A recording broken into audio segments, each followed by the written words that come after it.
morning, my friends, and happy Friday and happy Earth Day. So today's a really special day. This is when we celebrate the earth and nature, all things nature, including trees. And of course, a tree is such a powerful symbol for so many different people around the globe. Not only is it a symbol of nature, but it is literally a symbol of life, hence the Tree of Life. So, we think of this symbol as this amazing, beautiful tree that holds all of humanity and so much more in its branches.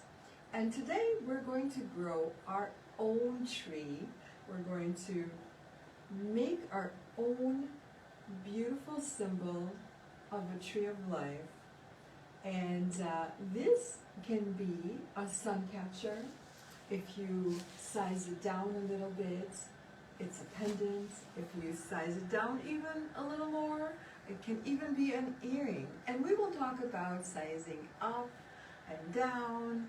And of course, we will cover all of the steps of making a tree like this. And I'm probably going to, I have one of my books here with me where I have made this tree in so many different variations, and hopefully you will get some ideas. Or maybe, you know what, maybe let's brainstorm just a little bit before we even get started. I would love to talk about the ideas. So in the meantime, as you can see, this is not a small tree. It's, I would say it's what, about 5-6 inches in diameter, 5 inches in diameter. And of course, you can make it larger, you can make it smaller, you can make it your own, whatever that means to you. You can put little flowers on it, you can put, in fact, I do have some ideas. So I have this oversized moon that we could just see if we like that. Is that too big? Perhaps. We could have a smaller moon. Fonda says, good morning, everyone. Happy Friday. Good morning, Fonda. Happy Friday. And guess what? It is you who was the catalyst to this video. So thank you so much, Fonda, for this idea. I love it, and I'm so excited about doing this today. Angela says, good morning. Good morning, Angela. Kathy says, good morning. Good morning, Kathy. So I'm just pouring a few little crystals here and there just so you can see that you can really change the look with the colors you use. You can make this a blooming tree. You can literally make it whatever type of tree you want. You could change the shape of the frame. You could do so many things to change the look. What do you think about the blooming tree? I actually love this pink crystal. I just thought of it this morning, and I think it's because I'm so looking forward to all of our trees blooming. I just love that time of the year. Betty says, good morning, you guys. Good morning, Betty. Trudy says, good morning, all. Good morning, Trudy. And Pammy J says, good Friday morning, everyone. Good morning, Pammy J. And Kathy says, glad Fonda suggested this. Thanks, Fonda. Yay. See, this is what I'm talking about. When you suggest ideas, it benefits everybody. It benefits me because, it gives me a great idea. But at the end of the day, it benefits our entire community because, we're that much richer for it. So please do keep those ideas coming. All right, ladies. So I have my latest book here, Stone and Wire Jewelry. And I just wanted to, before we get started, show you a few pictures that are essentially the same exact technique, but just a little bit sized down. So this pendant is probably somewhere between 1.25 inches and 1.5 inches. So you can see this is exactly the same style of tree, but it's really sized down, and it works really, really well when you simply change your wire to a smaller gauge, and we can talk about that. Here's another pendant, and well, here are three pendants. And the reason I pointed out the one in the center is because in shape it is so very, very similar to my Suncatcher that we're making today. So just to give you a little bit of an idea, this is actually very close to the actual size of the pendant. You can see the difference in size. And here's another example of this is what happens when you simply change the shape. It just has this very, very different look. And as far as using beads, just to give you an idea, in this pendant, I used beads that range between 3 and 5 millimeters in diameter, so very tiny. And here we're using stone chips, and they're closer to 6-7 millimeters in diameter. And of course, there's so many more of them. So I think I have maybe one or two more examples to show you. So the other thing that you can do with this technique is you can take this tree that we're making today, you can definitely give it mood by bending it and making it a little bit windblown. But the main difference here is that I actually put it on a drilled stone. Ellen says, good morning, Irina and everyone. Hi, good morning, Ellen. And Fonda says the blooming tree is beautiful. Oh, thank you so much, Fonda. So that's just an idea. It's not something that I'm actually doing today, but I'm just saying you can really make it your own. And maybe I will add some of those little pink crystals later. Who knows? It'll be a surprise. But in the meantime, I am just so glad that everyone is joining in, because I know that Facebook had some difficulties this morning. So I'm really glad to hear that you are able to join.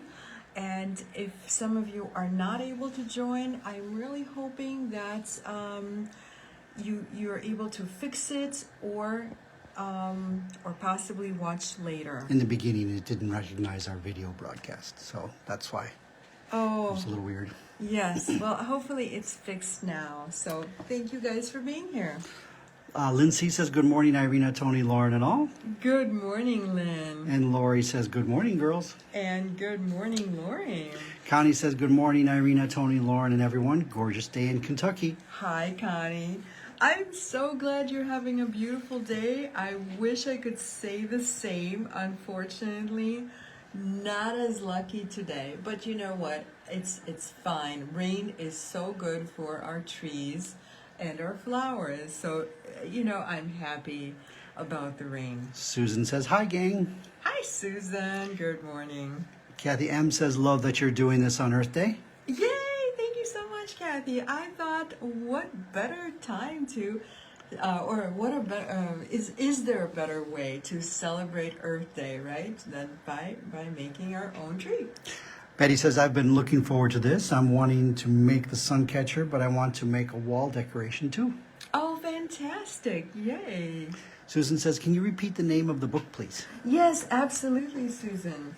So this is what it looks like. So the name of the book is Stone and Wire Jewelry by me, Irina.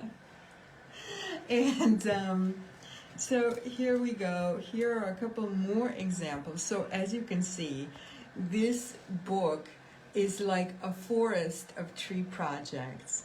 So if you love trees, this may be one that you want to explore.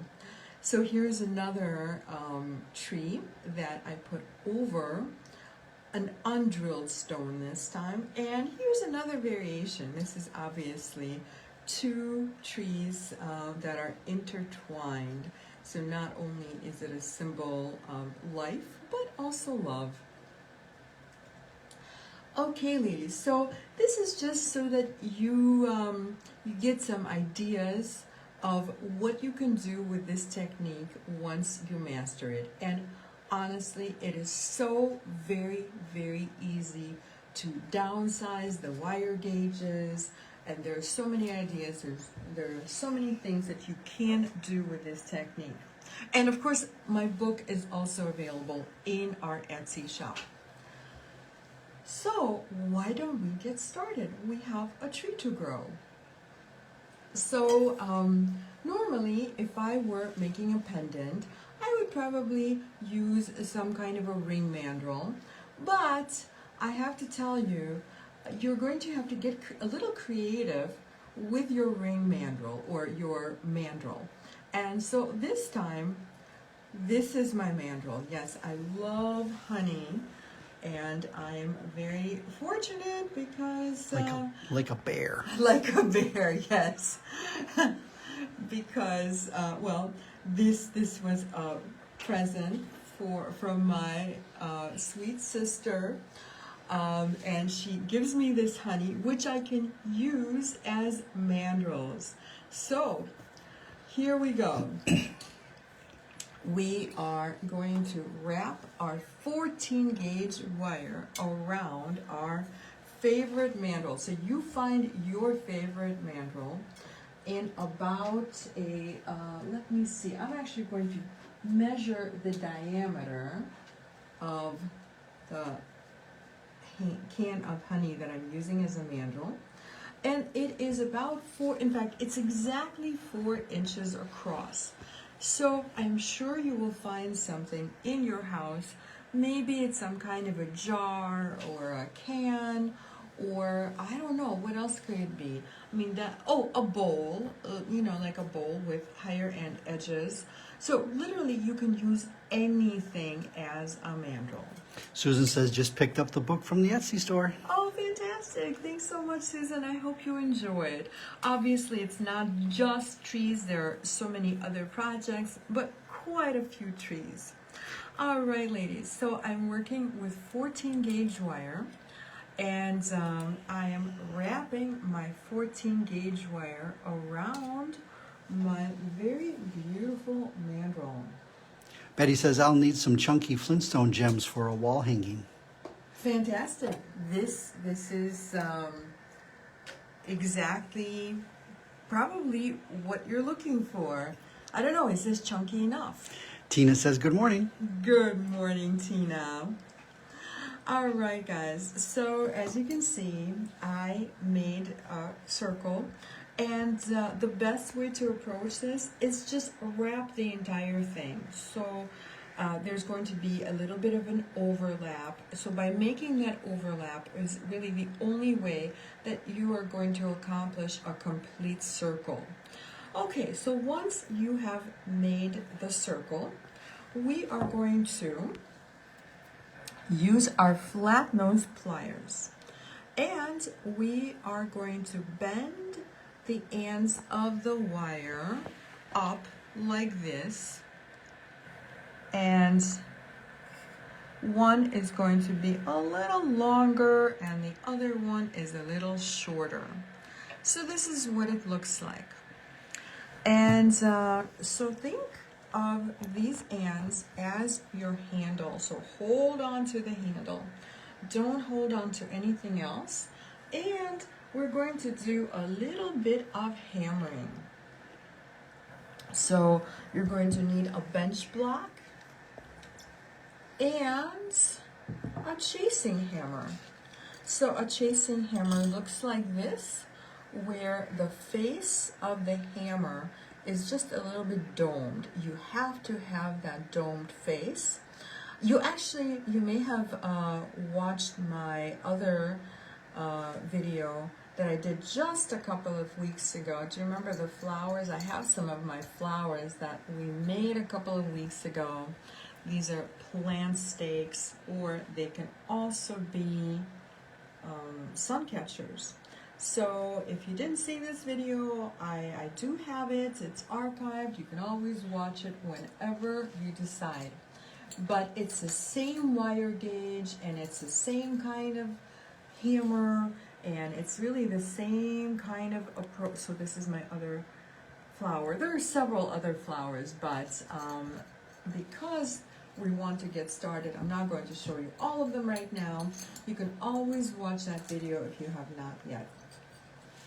Okay, so as I was saying, the face of the hammer is a little bit domed, and that is so that when you go to hammer your wire, the edges of the hammer are not going to hit either the wire or the bench block. So let's do a little hammering.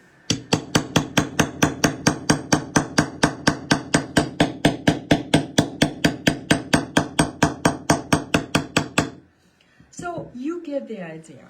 You simply go around the circle, and you may have to do that several times because with wire in this very heavy gauge, again, we're using 14 gauge wire, it's going to take, I don't know, maybe 3 to 5 minutes. So I'm just going to jump ahead, and of course, you know how this works. Through the magic of Facebook Live, we have a pre-hammered circle. And so you may have noticed that my circle is actually a little bit oval. And this happened a little bit fortuitously because I actually do like the shape. But this brings me to a very important point. When you hammer, you will get some distortion. So your wire will bend a little bit, and so the easiest way to adjust the shape is to, well, first fix the shape in place by making this bail. And I know that traditionally it's in jewelry that we call our top loop a bail, but I'm just going to refer to this as a bail just because I'm just so used to it. So, so very important, when you hammer this circle, please do not hammer the handle or the parts that are pointed upwards, right? So we want those to be nice and flexible so that we can keep working with them. So,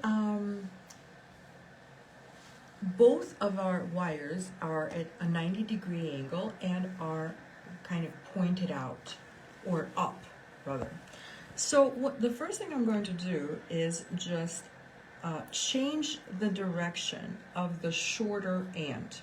There are two, and I just distorted it a little bit more. It's okay, we'll work with it, we'll fix it. So what we'll do is we are going to take that little end and we're going to start wrapping it around the longer end. So all you need is maybe just 1 or 2 coils. And the easiest way to do this is just use your chain nose pliers, because sometimes it's a little, it can be a little bit more challenging to do this with your hands. So use your chain nose pliers and make a tight little coil. And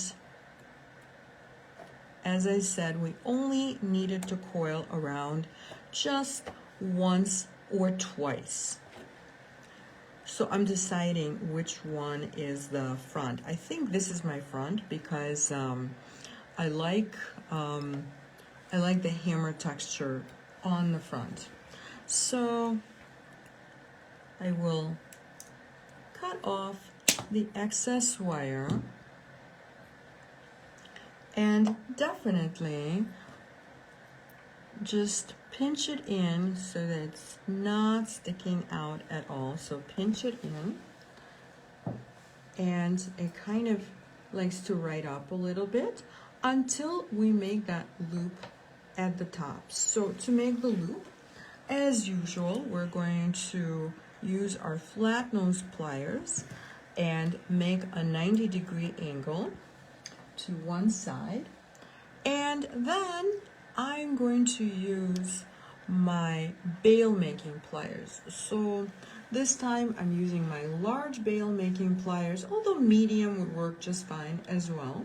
So I'm using my large bail making pliers, the smaller side. to make the loop. And it doesn't have to be the smaller side, and as I said, it does not have to be this exact size of bail making pliers. So you complete your loop, you cut off whatever excess wire you have, and we are just going to align the loop.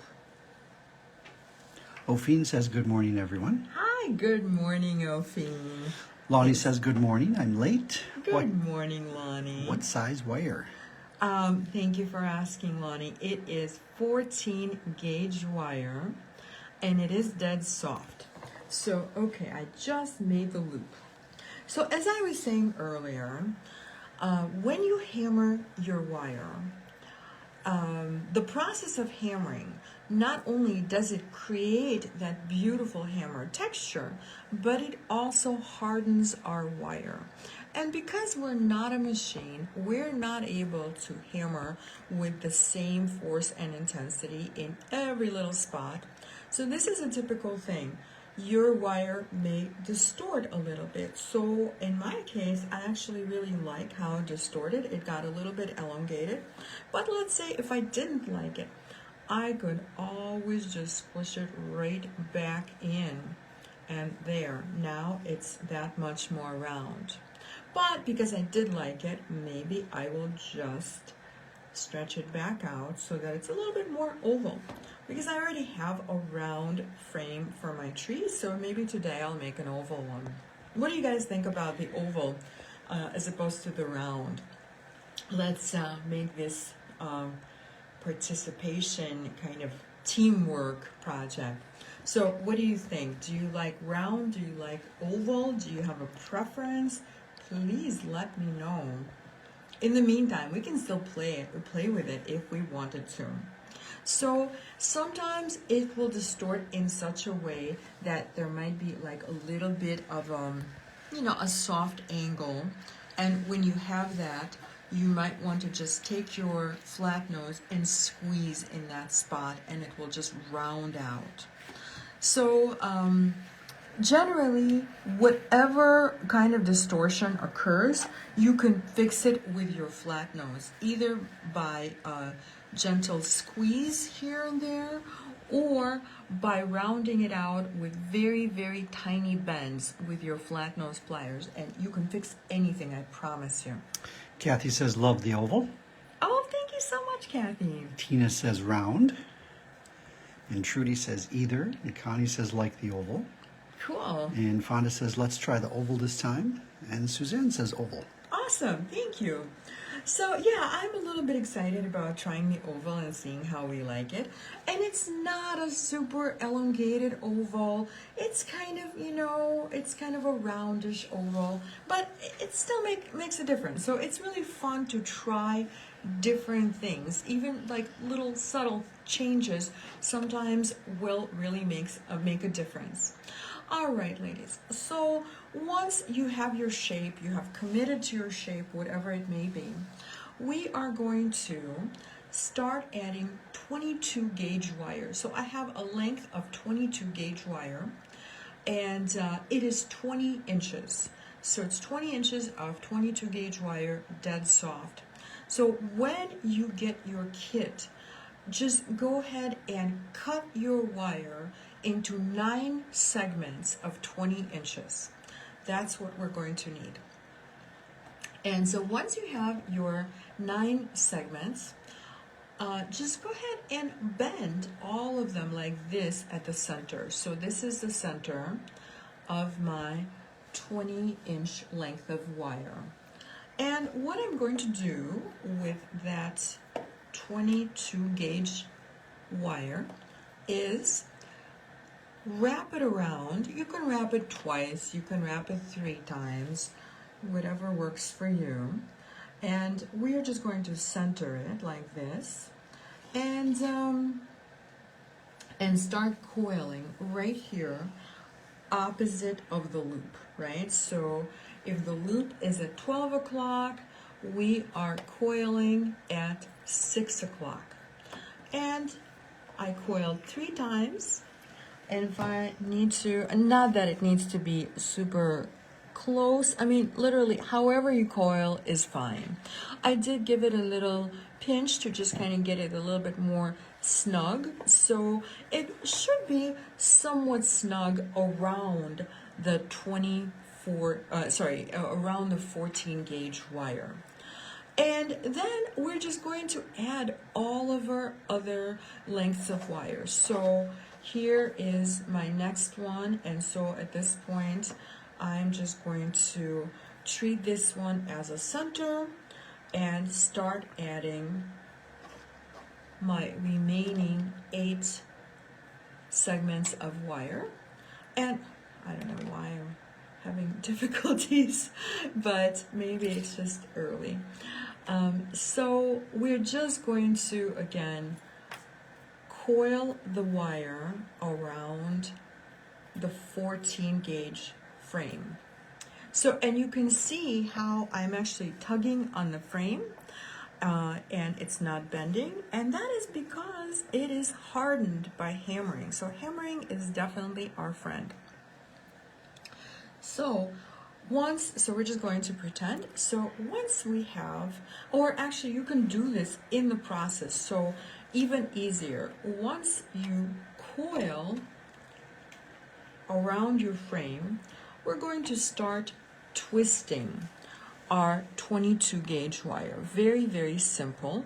You know, maybe I'm just going to move this guy away a little bit just to isolate this segment so you can see. So all I'm going to do is start twisting just with my fingers, and every once in a while I'm going to stop and tighten, because again my fingers are not a machine, so they're not able to do this as tight as I could do with a tool. So what I want to do is probably get rid of that little gap, and at the same time tighten the twist. So I'm doing this with my flat nose pliers, and as you can see, I'm simply straddling the twist with my flat nose. And don't get carried away with the tightening. So you can see right here, this is really just right. If we were to go much further, we would run the risk of breaking our wire. And so this is not nearly long enough. What we're going for is at least an inch, I'm going to say. So we're going to continue twisting. So we're going to do this in parts, right? We're going to break this process into maybe 2 or 3 parts. And once I make a little more of a twist, at this time I'm actually going to hold on to, actually wrong tool, I'm going to hold on to my twist. So let me just point it out. This is the part that I have already tightened, and that part is okay to cover up. So I'm going to hold on to this with my chain nose pliers. In the meantime, straddle the new part with my flat nose pliers and continue to make it a little bit more densely twisted. Okay, and again, just be careful not to over twist. Maybe you have a little scrap of wire somewhere. Just practice with a little scrap of wire, and maybe over twist it. Just see how long it takes to over twist, and this way you know to start just short of to stop rather short of over twisting. Okay, so we're going to continue twisting and tightening our wire until it is at least 1 inch in length. And we're going to do that with the rest of our wire that we're adding. So remember, we're adding all 9 of our segments of wire, and we are twisting all 9. And again, through the magic of Facebook Live, look at this, it's already done. Fast-growing tree. Fast-growing tree, that's right. It is a miracle of Earth Day. Yay! Okay, so, and you know what I just realized? We all wanted to see what it looks like when it's oval, and I didn't make this one into an oval, but I bet we could still stretch it out a little bit because we all want to see what it looks like. Okay, and now it is an oval. And you know what I was talking about? Sometimes it kind of bumps out a little bit and maybe you don't like, you see how this is a little bit asymmetrical to the other side? So I'm going to show you how to fix that. So you can see I'm just squeezing this a little bit with my flat nose pliers. What do you think? Did it straighten? I think it's working.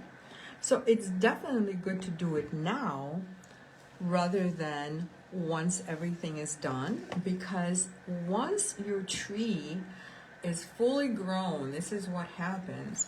There is a wire all along, 22 gauge wire, all along the side, so you will no longer be able to change the shape. So if there's anything to be changed, it kind of needs to happen before we start attaching our tree branches to the frame.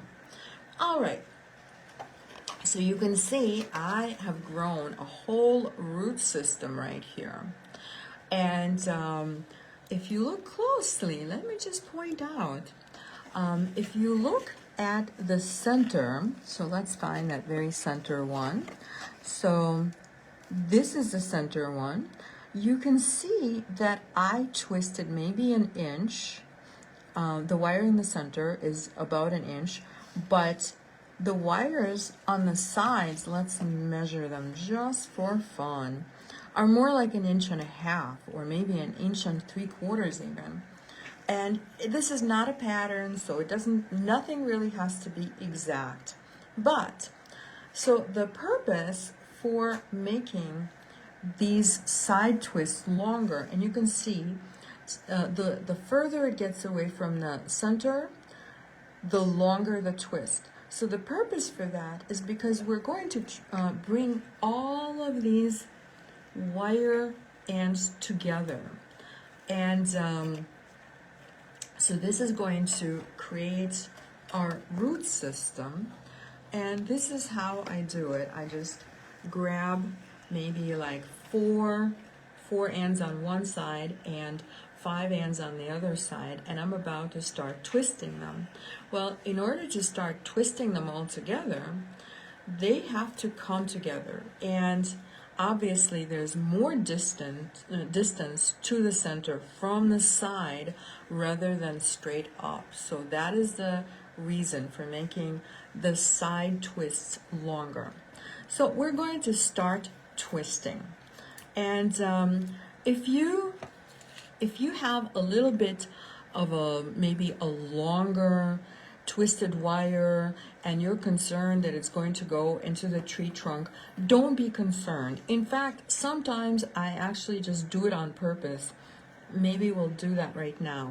Before we even start twisting our tree trunk, I'm actually going to show you what it looks like. So let's say I get carried away and I twist 1 or 2 of these so much longer. Under no circumstances do you want to undo the twist. So please do not untwist. In fact, what I'm about to show you is that a little extra twist is actually kind of a nice little feature. It adds texture to our tree trunk and it makes it look that much more interesting. So I'm just going to tighten this a little bit more. And if I had planned this, I may have twisted it before even I bring all the wires together. Okay, but this gives you an idea. So let's say one wire is twisted that much longer. So it just ends up adding some really cool texture to our tree trunk. Can you guys see that? Isn't that kind of fun? Okay. So we are building our tree trunk right now. And this is what it looks like. So Your tree trunk can be a little longer, a little shorter. There are really no two trees that are exactly alike. So every time I make this type of a piece, whether it's a sun catcher or a pendant, it's different. So don't feel like it has to be anything exact. But just to give you a really good idea of what I'm doing, I'm going to be measuring along the way. So can you guys see that? Here, I'm going to show you. So on this tree trunk, I do have that little extra twist as well. Can you see that? So it does add a little something, doesn't it? It just kind of adds a little bit of an interest. Let me know if you can see it. Okay, so speaking of adding character, which I do think that this type of little texture, it's just, you know, it's just more character. The more things we can do to add character to our tree, the more interesting the end result, right? Okay, so at this point, before I continue twisting my trunk, I'm going to do something with the root system, because you can see this is still kind of just kind of blah, right? As opposed to these gnarled roots. And you know, sometimes what I'll do is I will actually twist 2 or 3 pieces together, and then eventually everything comes to that center point and gets twisted together. So if I were to twist groups of wire as I go, it looks more like a gnarled root with maybe 3 different parts of the root going in 3 different directions. So that's really fun as well. So try it. But in the meantime, I'm just kind of trying to keep it a little simpler. And what I'm going to do is give some character to the root system. Actually, maybe I want it to go in this direction. So I'm bending it out, and you can bend it in whatever way you want. And all I'm doing is just zigzagging.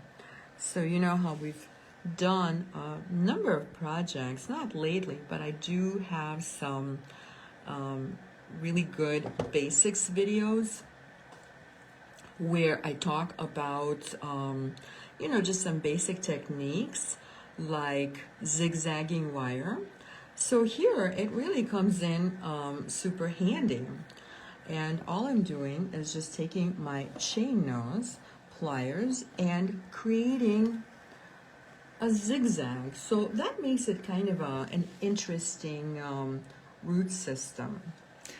Patricia says it reminds me of a bonsai or the twisted junipers of Sedona. Oh, thank you so much. Yes, I always think that it reminds me of a bonsai as well.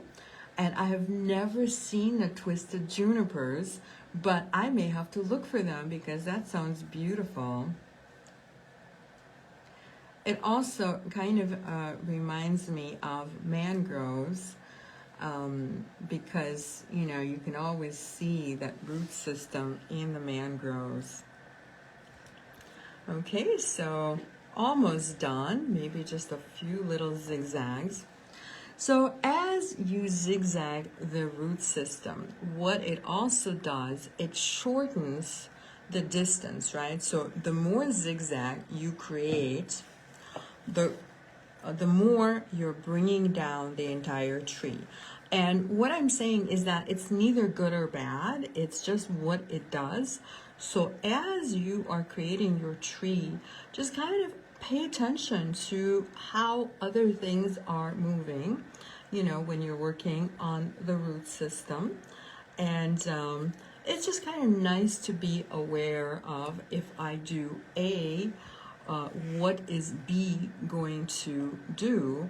So this way, your very first time is always a little bit of an experiment, and then as you figure out exactly what happens with the other parts, it's just that much easier and that much more fun to design your next one, right? Because of course, you're probably going to get hooked on making these trees as I am.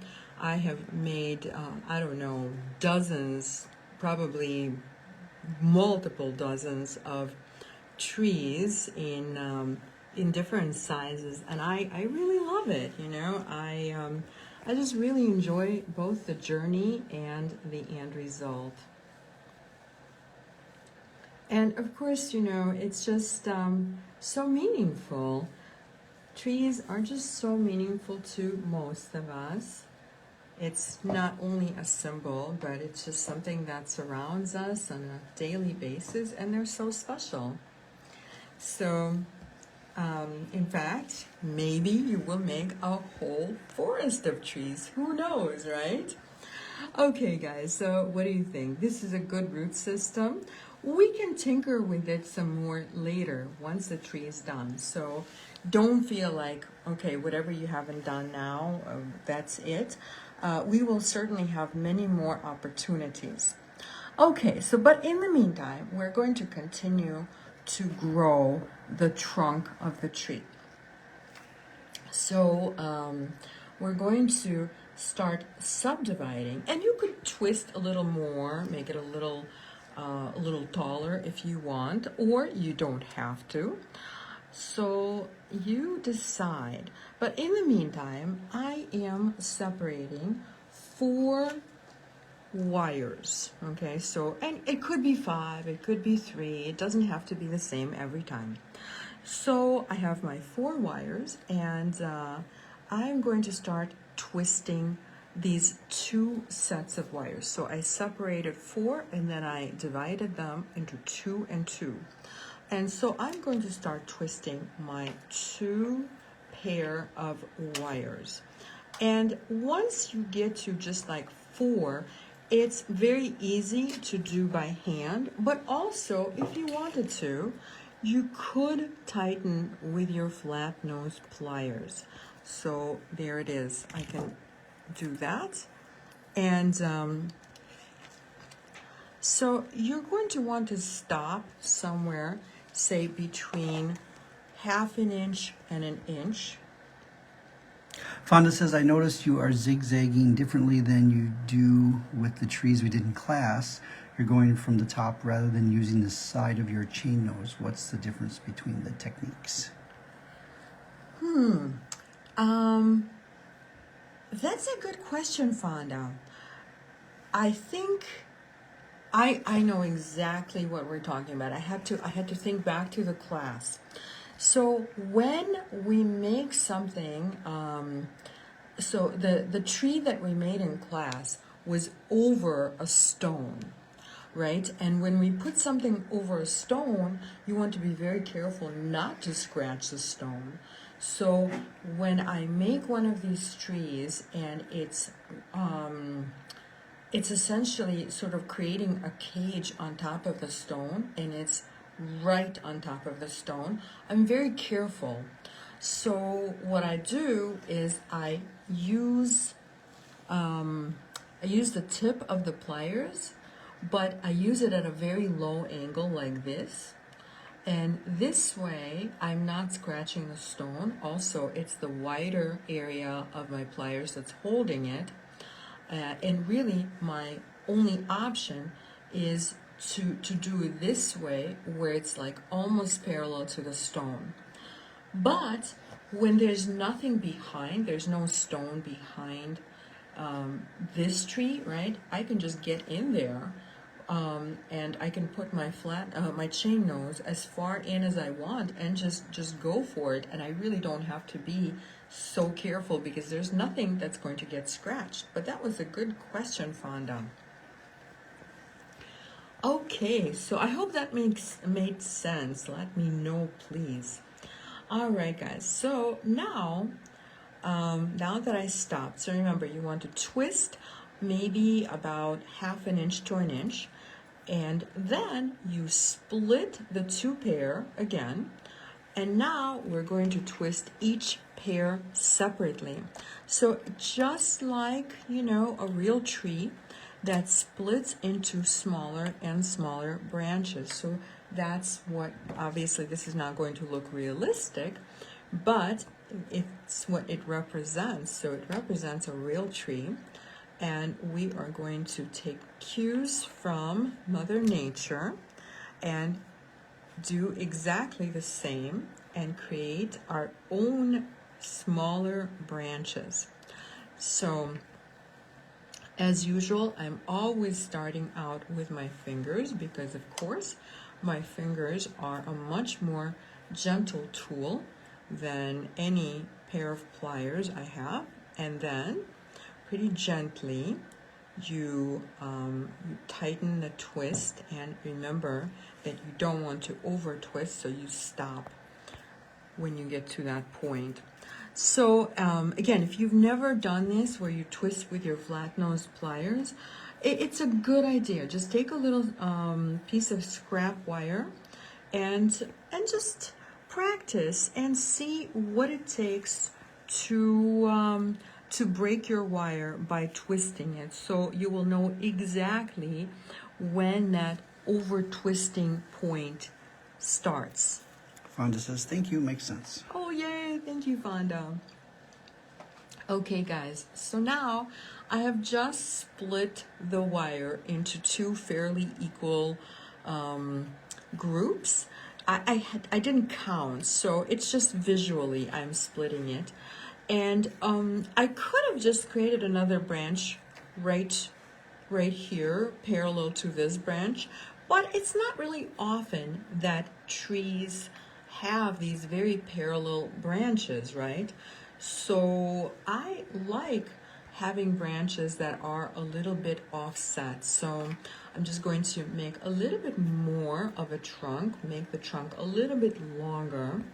And if you want, if you feel that you need to, you can also use your flat nose pliers to tighten the twist, but just do it super, super gently because in fact, I see that I just scratched my wire a tiny bit. It's not really going to make a difference, but I'm just saying it's very, very easy to do so. So if you can, as you're working on the trunk, if you can twist just with your hands, I would do that. But if you feel that you really need a little help, as gently as you can use your flat nose pliers. All right, so we have a little more of a trunk built, and now we're going to separate 4 more wire ends. And here we go. And again, we're going to split our 4 wire ends into 2 pair and twist those 2 pair of wire. Kathy says, so sorry I missed how long the 22 gauge wires are that make the roots, trunk, and branches. Thank you for asking, Kathy. It is 20 inches. So we start this project by, well, once you hammered the frame and created the frame, we start cutting our 22 gauge wire, and we cut exactly 9 segments of 20 inches. And when I say we cut exactly, honestly, as you build your future trees, it doesn't have to be exactly 9. It could be 10, it could be 8, it could be 7. There are all sorts of different trees out there.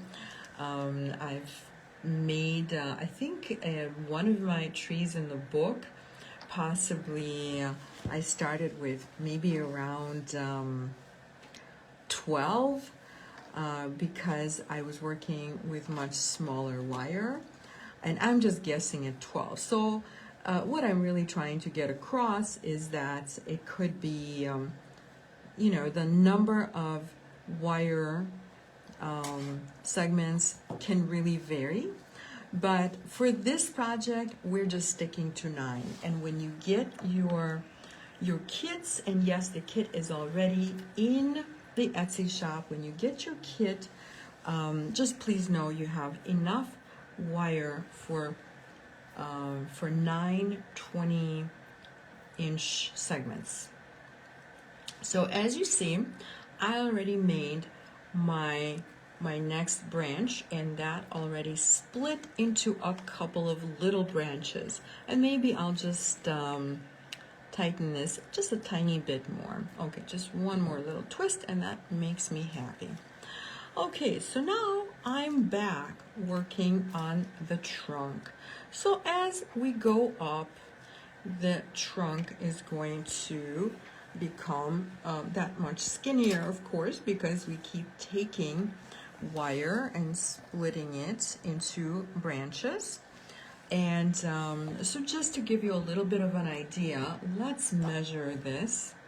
So we have, so the root system from the frame to the top of the root system, it's about 1 inch. And then from the top of the root system, it's about 3/4 of an inch. And then we have the first branch, and from the first branch to the second branch, it's just about exactly 1/2 inch. And you know, I'm not saying that it has to be that way. I am just simply giving you a little bit of an idea of what I'm doing. And of course, your tree may end up completely different. So please don't feel you have to stick to those measurements. Okay, so I'm getting to a really good place for my next set of branches. And for this set of branches, I split 3. So I have 1 and 2, and I am twisting them just as before. And I'm going to just tighten it a little tiny bit with my flat nose pliers.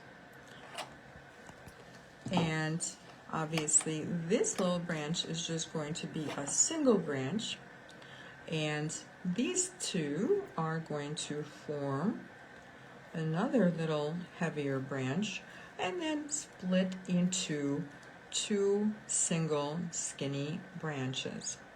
So again, using my flat nose pliers to tighten the twist. And you probably already know exactly what we are about to do. We are going to continue to work on our trunk, but we're actually getting pretty close to the top. So maybe I'm actually going to split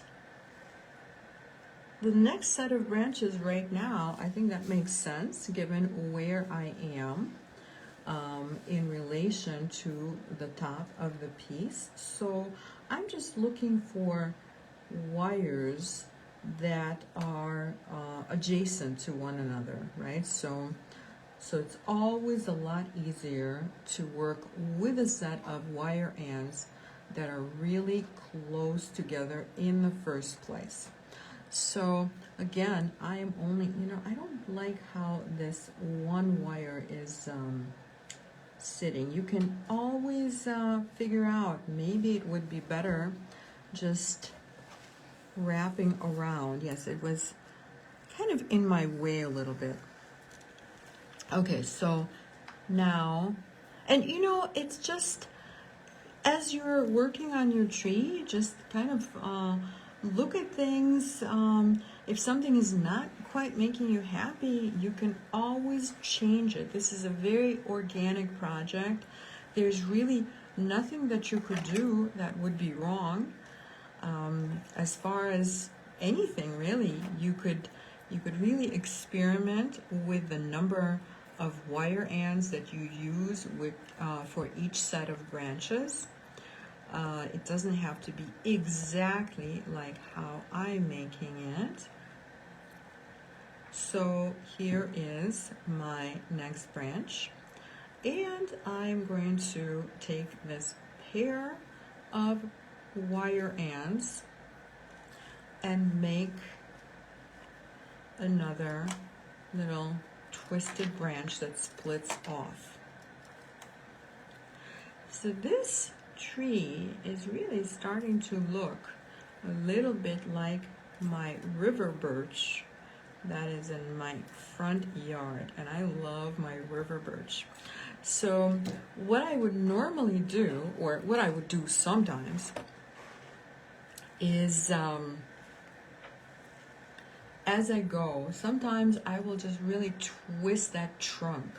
But this one is just kind of tall and elegant, and maybe I'm liking it with the oval. So I may just leave this trunk just as is. But please know that you can just use your fingers, or you can use your flat nose pliers and just really give this a lot of shape and character as you go, or even later. So I'm going to continue twisting my branches. Well, actually, so at this point, I'm down to just 4 wire ends. And before we make more branches, we're actually going to go up a little bit more with the trunk. So just twisting those 4 remaining wire ends.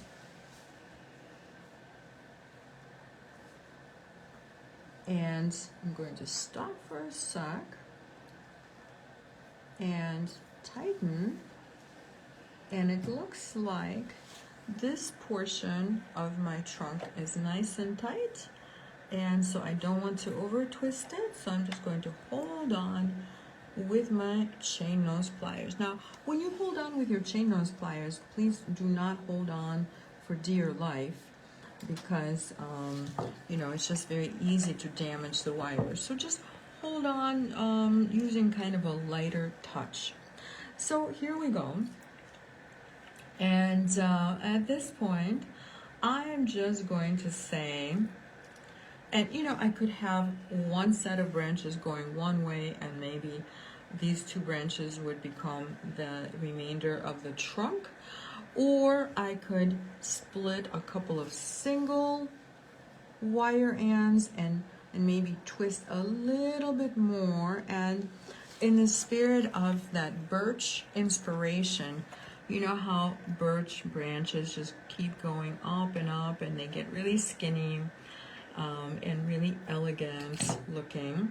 So I think I'm just going to stick to that. And maybe just a little bit more of a twist. And I think all of our tree structure is done. It is all here. And because I was not quite sure if I would get through the entire tree or maybe jump to the next sample, I actually pre-made a tree as well. So it's about at the same stage of being done. So I want to show it to you. So I wasn't sure which one I was going to use. So here is one that's a little bit more kind of gnarly, and I don't know, this is like an older tree with a lot of character, and this is like a birch. I think it's a birch. So which one do you think? Which one should we continue to demo on? Do you like the gnarled tree, or do you like the birch? So in the meantime, while you're telling me which one we should use, I am going to just get ready and pour some of these chips on my work table. And this one is going to be kind of more of a spring tree. So the one that you've seen is a summer tree. It's definitely very green. It's that really deep summer green, and this one is going to be just very springy and very young green. Kathy says birch, and Joan says birch. Dolores says birch. All right, birch it is. Okay, so unfortunately, we're not going to see during this video exactly how it comes out because this is the lengthy part. So I'm only going to show you a little bit, but I will be sure to take a picture and I'll put the picture on our Facebook page. Okay, so I'm going to start adding beads. And you can start anywhere. There's really no right or wrong place to start. Trudy says gnarled. Oh, Trudy, I think you have been outvoted, but next time. In fact, you know what? I will finish all of these, and eventually you will see all of them as samples. Ellen says birch, please. Oh, thank you, Ellen. I mean, you know, I'm obviously fond of both of them, but today we'll go with birch. Okay, so Fonda says birch. Oh, thank you for participation, you guys. I love it. So I'm just starting to pick up chips and string them. So let me just show you. So the very first bead that I put on here is a really small one. And it's good to have those little tiny beads for the fork in the wire, right? Because if you put two really chunky beads, they're just not going to sit right against one another. So I'm starting with the smaller beads, and then I'm going to start adding larger beads. So as I add beads, if I want my birch to be exactly how you see it here, meaning if I don't want to eventually make the branches really bent and gnarled, I'm actually going to add just enough beads to get me to the edge of the frame. Now, if I wanted to make my branches much more gnarled and all sorts of bends and zigzags, what I would probably do is add more beads than what's going to get me to the edge. And this way, I would actually be using more wire as well than fits the frame. So I would have to create those bends just for the tree to fit in, to fit into the frame. I hope that all makes sense. So in the meantime, I am just getting to the edge of the frame. And I love these little chips. I actually think that these are glass. So the other chips are dyed, the really green one, that is dyed, I don't like this big one in here, dyed aventurine. But this one is glass, and it's just a really pretty shade of glass. It's perfect for spring. Lonnie was just asking, are those aventurine chips much lighter than your sample? Yes, so here is the aventurine. It's very, that very saturated kind of summer green, and it's also just a little bit more muted. And here is my new sample. And eventually I will finish all of these, and eventually you will see them. And in all likelihood, this too will become a separate kit. In fact, I kind of hope to make this in a few colors yet, maybe at least 4, like one for every season. So the one that I'm working on right now, it really just looks like spring to me. So this obviously is going to be spring, and the really green one is going to be summer. Susan says, I think I would patina the trunk white with vintage paints to make it birchy. You know what? That is a wonderful idea. I would love to see it. So if you want to create it and post it, that would be fantastic. I think that sounds beautiful. In the meantime, I actually really do enjoy the color of copper. I think especially with greens, copper is just such a rich metal. And I think whether you patina it with those alcohol inks or some type of a white patina, or if you leave it as copper, it just has its own really unique look. So I got to one of the little chips that just does not want to go on the wire, and that's okay. Every once in a while, you're going to get a chip that is simply not drilled enough to fit on the wire. No worries, you're going to have so many chips with this kit that even if a portion of them does not fit, you still have more than enough. Okay, so you get the idea. So you get to the frame and then you wrap around the frame. And this is my strategy. And you can have a different strategy, but I will share mine. So my strategy is always to get to the frame and just coil the 22 gauge around the frame just one time, just once, okay?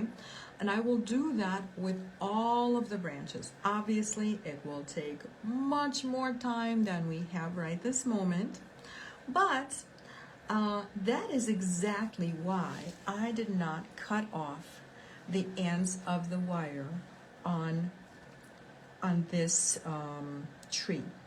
Oh, you know what? Oh, I meant to grab some of the chips in this color as well. So I'm going to hold on to the camera while Tony grabs my chips, and thank you, Tony. It's right on my desk.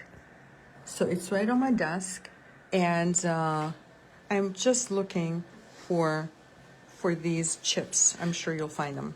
Patricia says pinks and rose for a blooming crabapple. Oh, yay. Thank you so much for saying that, Patricia. I absolutely love crab apples. In fact, you know how in the beginning of the video, I just showed you an idea. So I will do the same while we're waiting for the other chips. So again, look at how pretty it looks if you add a little pink, or maybe a little white, or a little lavender. So just use your imagination, and you know, it's not going to be included in the kit, but what I'm saying is that you could do really anything you want. You could add a moon in the background. You could do anything. So this is just kind of a starting point. Or if you like it just the way it is, that is perfectly fine too. So either add or don't. And so in the meantime, Tony just brought me the other colored chips. And so the rest of my demo is going to be Betty says, this color. Betty says the clearish green chips will be beautiful with the sun shining through them. You are so right, Betty, and thank you for saying that. That was exactly what I had in mind when I picked those light green chips. They are so transparent, and they're so pretty, and they're really fresh looking, which is what I love. So, and again, if you decide to throw in something else like a pink or a white, or maybe a light lavender, that's something that's just bloom, that would also be beautiful. Okay, guys, so Carmen says, hi, Irina, a little late, but we'll watch the replay. hi, Carmen. I'm glad you joined us, even just for a little bit. Suzanne says, I like the moon idea. Thank you so much. So yeah, there are just so many different ways to personalize this. This moon is a little oversized, but I kind of do like it. I may have to make one with the moon like that. Carmen says, I've never done the Tree of Life, so definitely will be creating one. Oh, fantastic. That makes me super happy. All right, guys. So once you bead all of the branches, and again, this is what it starts out as. So this is my little pair of beaded branches that I started. So once you bead all of the branches, here is why I didn't have you cut the wire off as you finish each branch, because we have options. So one option is going to be, let's pick one. Maybe this one. So here, everything is nice and full. We really don't need anything else here. And I feel like I just want to wrap this wire around the frame a few more times. I do like the look of the coiled wire. So I'm just going to coil around a few more times. And then I am just going to cut the excess wire off. So just a couple more. And I will point out that when you are getting to the point when you're about to end your wire, just make those coils nice and snug right next to one another, because this way it's going to hold that much better. And we're going to snip off the wire end. Fonda says it's addicting. Yes, thank you, Fonda, for saying that. It is addicting. So you can see this is where my little end is, and I'm just going to take my chain nose pliers and pinch it so that the end is not sticking out, and the end is kind of toward the tree, so it's never going to poke anybody as you handle the piece. Okay, so that's one option. And another option is, so let's see, maybe right here. Right here we have a little bit of, a little bit of a gap. And sometimes trees do have a little bit of a gap in the crown. So if you like it just as it is, that's perfectly fine. But let's say you want to fill it in a little bit. That is the exact reason why we left those wire ends so long. So what I will do is I'm just going to put some chips on here. And now, instead of beading from the tree to the frame, we're going in the opposite direction from the frame to the tree, and we're adding an extra branch. So you know how we started out with 9 segments of wire. And those 9 segments, of course, each segment has 2 ends. So potentially that is 18 branches. But just because we have 18 ends, we're not necessarily limited to 18 branches, because each one of those 18 branches could potentially become an extra branch. So that's why we really don't need that many wire ends. So potentially, not that you even have room for it, but you could have 36 branches. And that is your tree math for today. So I'm just adding my chips, and there are quite a few of them. And I'm going to save some really small ones for the very, very end, because when I get to this part, I am going to need something little to fit in. So as I get there, I'm looking for smaller and smaller chips. So here's a nice little one. Let's hope it's drilled large enough, and yes, it is. Yeah, most of them are drilled large enough. So now I am just going to put that wire end right through, and just as usual, we're going to coil it around that branch, and it looks like we have just enough wire. Oops. So we have just enough wire to connect it. And of course, whatever you don't need, we're just going to cut off. We're going to cut off the excess wire. And as always, tuck it in.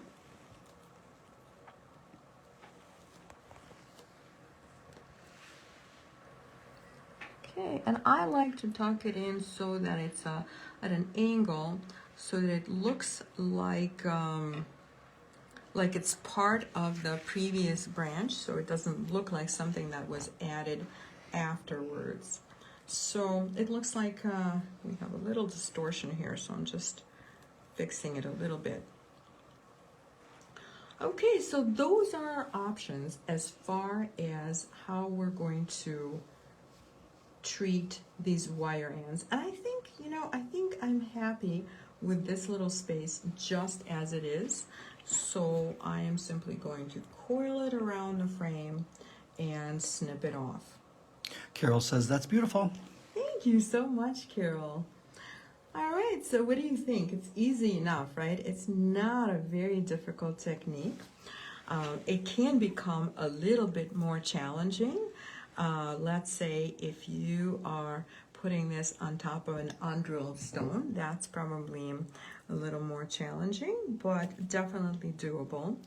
And again, in the book, I do discuss ways to put it on top of a stone and make it into, like a tree that sits on top of a stone, and it's a good way to add color and background, also character, because your stone will add a lot of character. But in the meantime, obviously, if you are making a sun catcher, you don't want anything behind your tree, certainly because you want those sun rays to go through the stone and just light it up. Okay, and this is how you make a Tree of Life Suncatcher. So this one I called Summer Foliage, and it is available in the Etsy shop right now. And the spring one, I know, I made summer before spring. It doesn't make sense, but it's just how it... We just want summer to get here that much faster. I know, we just can't wait for summer. So we can go kayaking and have all sorts of other fun adventures. Lonnie says, I missed, did you hammer the frame? I did indeed. So maybe you can rewatch the beginning, Lonnie, because I talk about hammering the frame and also adjusting the shape of the frame. Fonda says, absolutely beautiful. I love it. Thank you so much, Fonda. And again, thanks for the suggestion. Keep them coming. Carmen says, it's beautiful. Thank you so much. Suzanne says, very pretty. Thank you, ladies. So in the meantime, since we're done with our project, I will do a little preview of what's to come. And that is, so you can never have enough trees, right? You can never have too many trees. And so next week, we are making another tree-themed project, and this is a necklace. I have not done a lot of necklaces with trees, and so I'm excited about this. And I call this Mystical Tree because it does look kind of mystical, right? Doesn't it? That's on Friday, I think, right? So this is, I don't remember which day it is, but it's either on Thursday or Friday. Thursday. Thank you, Tony. So this is my Thursday project. That's Mystical Tree. Carmen says, love that purple necklace. Oh, thank you so much, Carmen. And Ellen is wondering, what do you do if the wire snapped off? You just add more wire. So, wire is pretty, unless, of course, somehow you break the frame wire, which would take a lot of effort. I mean, honestly, Ellen, it just would not happen. Also, for this project, I went with 22 gauge wire, which is not really thin. I've done this with 24 gauge wire. As you size your project down, you might even go with 26 or even 28 gauge wire. That will easily break, very, very easily. But 22 gauge wire is pretty sturdy, so I don't think that you'll be breaking it a whole lot, but should it break, it's really not a big deal. It's pretty organic, so you could just add more wire. Nirika says, beautiful, great tutorial. Oh, thank you so much, Nirika. Connie says, very pretty. Thank you, Connie. Suzanne is wondering, will you post your finished spring tree? Yes, absolutely. Thank you for asking, Suzanne. I would love to post it. I can't wait to finish it, actually. Ellen says, thank you. Beautiful idea. Thank you so much, Ellen. All right, guys. So this is another little preview for our Friday project. So this is called English Garden, because this just reminds me of an English garden. You know, when you look at them, there's so an English garden is kind of an idealized view of nature, and it generally has color. It has different flowers, different textures. So when I made this bracelet, that's what it reminded me of. And so this is what we're doing next week, ladies. And of course, the tree.